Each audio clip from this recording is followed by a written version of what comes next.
Hello there everyone! Welcome to my tarot reading na Yang Sacred Space. Magandang gabi po sa lahat ng aking mga subscribers, mga bagong viewers ko, mga lahat ng aking mga clients from local to international. Kumusta po kayong lahat? Ngayon, ang ating itarot divination, ito'y tungkol po kay House Speaker Martin Romualdez. So si Martin Romualdez, sana,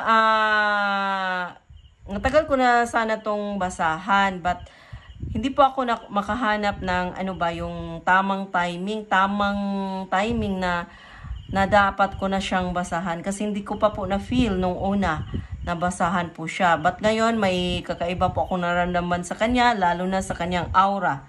So, may nakikita akong kakaiba sa kanya. So, may mga subscribers din ako na nag-request po tungkol dito na basahan ko siya. So, ito ngayon. Ating titingnan, kasi si House Speaker, alam naman natin na marami itong issues, lalo na sa dalawang major issues na related po sa Department of Public Works and Highway.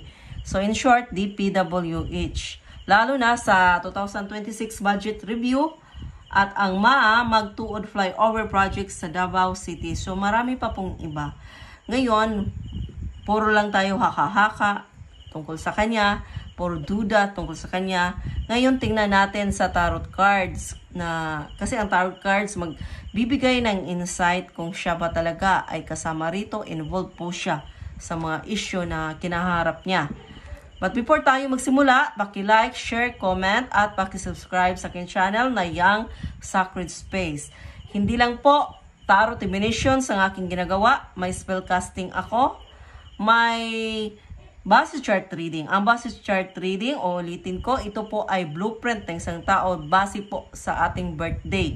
So, yun po ang pattern na sundin natin para po tayo ay mag-success sa ating buhay sa 5 areas sa ating buhay. Sa health, sa relationship, sa career, finance, at saka fortune. Ngayon, may feng shui din ako. So, ang feng shui ko is mag-space audit sa land formation at saka building formation. Titingnan ko kung ano po yung dominant energy sa lugar na yan, negative ba or positive. Ganon. So, may energy healing din po ako. Kasama po ang Reiki healing. Ang Reiki healing po, siya po yung remove, mag-cut, mag-dissolve sa lahat ng mga negative energies. Lalo na yung mga ancestral karma, past life karma, mga bad karma, lahat ng klaseng bad karma, bad luck, misfortunes, or black magic. Ang black magic, sakop niya po ang hex, ang jinx, ang evil eye, ang curse, at yung mga iba-iba pang mga rituals. So kung sino po ang interesado sa aking mga services, paki-check ang description below. Nandyan po ang aking WhatsApp number at aking page. At dito sa screen, nandito po ang aking WhatsApp number. So, dyan po ako kontake. Ngayon, simula na po tayo. Kasi maraming excited dito. Kasi parang pakiramdam ko talaga may kakaiba po sa kanya. Okay. So, ngayon, sa past niya, given na yan. Alam na ng mga tao yan na siya po ay dominante. So, dito nakikita ko sa card, the Emperor. So, para po siyang Emperor, si Martin Romualdez. Gusto niya lahat masusunod. Gusto niya siya yung talagang susundin kahit hindi naman siya ang pinuno ng ating bansa. So, nakikita ko dito na talagang sa past position, nagtagumpay po siya sa pagiging emperor niya. Kahit hindi yan ang kanyang pwesto talaga. So, may hinawakan man siyang pwesto, pero hindi talaga siya ang ating pinuno sa ating bansa. So, but, nananaig po ang kanyang mga decisions, ang kanyang mga kagustuhan, na susunod po sa past position, sa past situation, siya po yung nasusunod. Ngayon, sa kanyang present situation, sa kanyang career, kasi career reading ito, nakikita ko na si Martin Romualdez ay parang kinakabahan. Kinakabahan siya. So, may nakikita ako dito hindi siya na makakatulog, na anxiety, na overfatigue na siya sa kakaisip. Medyo matagal-tagal na to ha. Dahil pakiramdam niya parang may sasabog. So, parang alam na niya na may sasabog na sikreto na magpatumba po sa kanya. Yun ang nakikita ko sa card. Yun ang nararamdaman niya na magpatumba sa kanya. Yung maglalaho ang lahat. Yung magbabago ang lahat dahil sa isang sekreto, yun ang pakiramdam niya. Ngayon, nakikita ko naman dito na pinipilit niyang ginawa niya ang lahat na para pagtakpan ang sekretong yon, but parang hindi po siya magtatagumpay. Ngayon, dito sa kanyang yung sa kanyang mental at emotional state, nakita ko parang lack of focus, na masyado na siyang parang walang pasensya, na prostrate na po siya. So, parang nakaano siya ba, nakabind sa isang sitwasyon or sa isang ugali na nagpapahamak sa kanya, na nagbigay sa kanya ng sakit ng ulo, yung sarili niyang ugali. Yung sarili niyang mga addictions. Yung na-addict sa kung ano man yan, na parang lagi na niyang ginagawa ba, na parang usual lang sa kanya, hindi masama, ganon. Yun ang paningin niya sa mga ginagawa niya, na yun ay normal. Ba't hindi niya alam na maraming nasasaktan dahil sa isang ugali, sa prangka na yung pagiging gahaman. So, siya lang yung nagtali sa kanyang sarili sa isang sitwasyon na pwede namang hindi. Pwede namang i-let go. Pwede namang hayaan na lang. Ganon. Kasi nga, nasa kanya naman ang lahat. Ba't gustong lahat ang kanyang mga kagustuhan ay dapat masunod. At siya yung klaseng tao na hindi matahimik hanggang hindi masusunod ang kanyang mga kagustuhan at gagawa ng paraan para masunod yon. Ngayon, ang kanyang near future, may nakikita ako dito yung may isang tao na mag-stand po sa katotohanan, na pilit niyang ipalabas ang katotohanan at hindi siya takot na lumaban sa mga tao na may kapangyarihan, may pera, ganon. But itong taong to ay rin siya, pwesto rin siya, mataas rin po ang pwesto sa gobyerno, but hindi po siya natatakot sa mga taong may pera. Pinaglaban niya ang katotohanan at gagawa po siya ng paraan para po lumabas yung kinatatakutan po ni Martin Romualdez na lumabas. Na iniisip niya na ang sekretong yon ay magpabagsak sa kanya.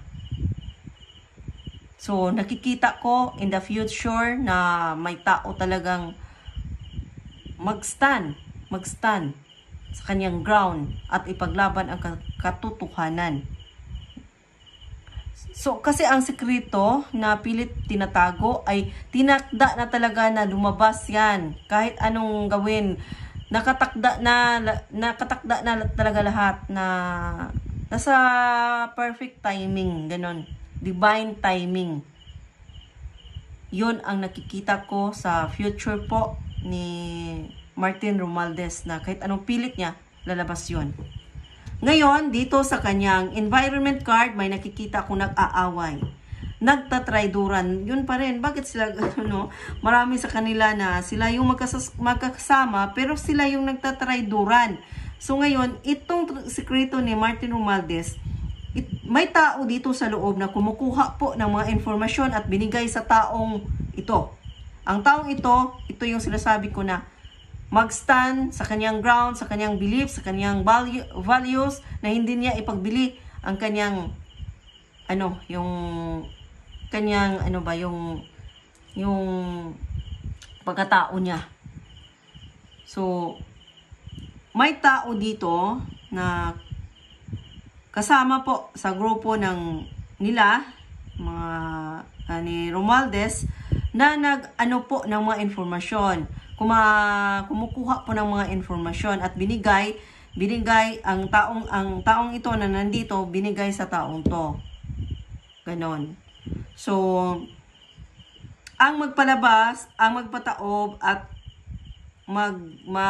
maglagay sa alanganin po ni Martin Romualdez ay kanyang tauhan. Ang kanyang tauhan, kanilang tauhan lang. So, nakikita ko ito sa reading ko po sa ating presidente na may mga tao rin siyang hindi niya alam na nandun sa loob. So, parang nag-connect po ang reading ko. So, in the near future, after 3 months, may iba pang mga sekretong lalabas. Kasama na doon yung kinatatakutan po ni Martin Romualdez. So, may lalabas pa ng mga katotohanan, mga taong lalabas at pumanig po sa tama at katotohanan. Yun ang nakikita ko sa environment card at nakikita ko rin dito na may usap-usapan na yung taong nag-stand ngayon, nasa posisyon po siya, na nag-stand po at pinipilit na lumabas yung mga katotohanan, dapat po mag-ingat kasi may nakikita ako dito na nag-uusap na may maitim na balak na ang isang tao na nag-stand po sa tama gawa ng masama. So, yun ang nakikita ko sa environment card. So, hindi ko mapangalanan ang tao kasi hindi naman niya reading ito. Parang alam na natin yan kung sino. Kung sino yung mga taong lumalaban sa katotohanan. Yun po, mag-ingat sila. Yun lang po ang masasabi ko. So ngayon, ang advice card po galing sa highest power. So hindi ito nag-advise, no? Sinasabi niya na it's time na divine timing na matatapos na ang lahat. Kung ano man yung mga ginagawa niyong mga kalukuhan, puputulin ko na yan. Ito na yung panahon. Parang ito yung sinasabi ng card na to. So ngayon, sa outcome po ng career po ni Martin Romualdez, nakikita ko dito na yun nga. Kahit ayaw niya, mawawala na talaga. Mawawala na yung power niya. Mawawala sa kanya ang lahat. Kasi ang sekretong ito, kasi nakikita ko rin ito sa ibang reading ko. Lalo na sa ating presidente. So itong sekretong ito, para magkakasama lang, parang iisa lang, nalalabas siya. At marami pong tao na madadamay dito na nasa gobyerno, na mga taong gahaman po sa salapi. Nag-i-enjoy po sa pera ng bayan. So, ang sekretong yan, ang magpalabas niyan, tauhan lang nila. Tauhan lang nila. So, ngayon, ang taong yon nagbibigay ng informasyon sa mga taong lumalaban ng patas at pilit na ipalabas yung katotohanan sa mga pangyayari sa ating bansa. So yun lang po mga kayang starot. Magandang gabi po sa inyong lahat at God bless po sa inyong lahat.